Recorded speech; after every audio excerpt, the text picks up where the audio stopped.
Приветствую, друзья! С вами Эскендер Бариев. 13 сентября 2007 года на 62-й сессии Генеральной Ассамблеи ООН была принята Декларация о правах коренных народов. Какое значение имеет для коренных народов данный документ? Как разрабатывалась декларация? Когда Украина присоединилась к декларации и какая позиция у нее по отношению к коренным народам?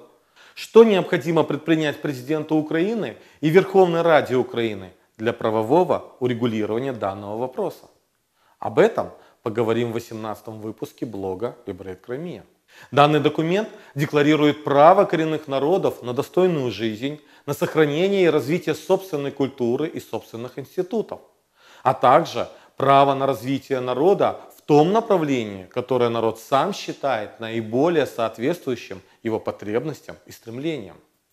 В документе подтверждается право коренных народов на самоопределение, и как следствие этого права говорится о свободе установления коренными народами своего политического статуса и свободе осуществления своего экономического, социального и культурного развития. Проект этого документа находился в работе на протяжении 20 лет. Наиболее острыми являлись вопросы земли, ресурсов, коллективных и индивидуальных прав. Рабочая группа по коренным народам была создана в 1982 году решением экономического и социального совета ООН. Перед ней была поставлена задача выработать стандарты в области прав человека применительно к коренным народам. В 1985 году рабочая группа начала готовить проект декларации. И только через 8 лет, в 1993 году, рабочая группа завершила работу над текстом проекта декларации.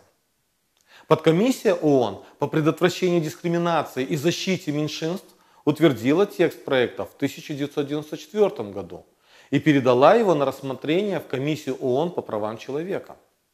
С 1995 года в разработке декларации активное участие принимал Меджлис крымско-татарского народа. А в июне 2006 года декларацию принял Экономический и социальный совет ООН. А 13 сентября 2007 года декларация была утверждена Генеральной Ассамблеей ООН. Тогда за принятие декларации проголосовали 143 государства, 4 были против, а 11 стран воздержались. Среди воздержавшихся была и Украина. Украина присоединилась к декларации ООН по правам коренных народов в 2014 году в условиях, когда историческая родина коренных народов Украины, крымских татар, караимов и крымчаков, Крым, находится в условиях российской оккупации. А признание и защита Украины гарантированного ООН права коренных народов на самоопределение в рамках государства их проживания является одним из весомых средств воздействия на государство-агрессора в процессе деоккупации Крыма. Согласно статье 11 Конституции Украины, государство способствует консолидации и развитию украинской нации, ее исторического сознания, традиций и культуры, а также развитию этнической, культурной, языковой и религиозной самобытности всех коренных народов и национальных меньшинств Украины. В заявлении Верховной Рады Украины о гарантии прав крымско-татарского народа в составе украинского государства от 20 марта 2014 года парламент признал крымско-татарский народ коренным народом Украины и заявил о своей поддержке декларации ООН о правах коренных народов. Текст декларации в переводе на украинский язык был официально обнародован в газете «Голос Украины» от 31 октября 2015 года. В статье 8 заявления украинский парламент решительно осудил любые попытки ограничения политических и социальных прав, гражданских свобод граждан Украины, проживающих в Автономной Республике Крым, различной этнической принадлежности, в частности, крымско-татарского народа, караимов и крымчаков, в результате проведения антиконституционного референдума в Автономной Республике Крым. А постановлением Кабинета министров Украины был утвержден план мероприятий по реализации национальной стратегии в сфере прав человека на период до 2020 года.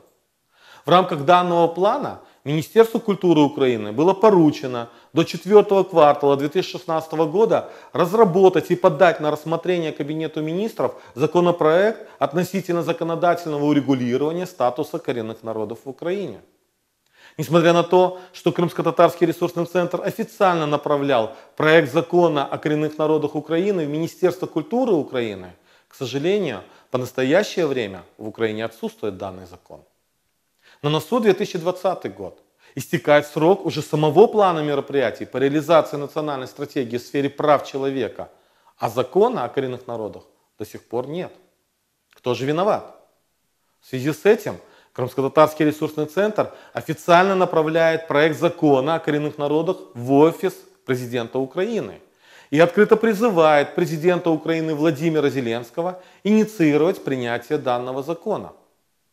Принятие закона позволит не только урегулировать данный вопрос в правом поле Украины, а будет способствовать более глубокому пониманию Декларации о правах коренных народов украинским политикумом, экспертами, обществом и приблизит процесс деоккупации Крыма.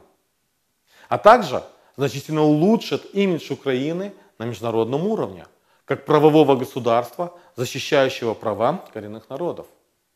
До новых встреч!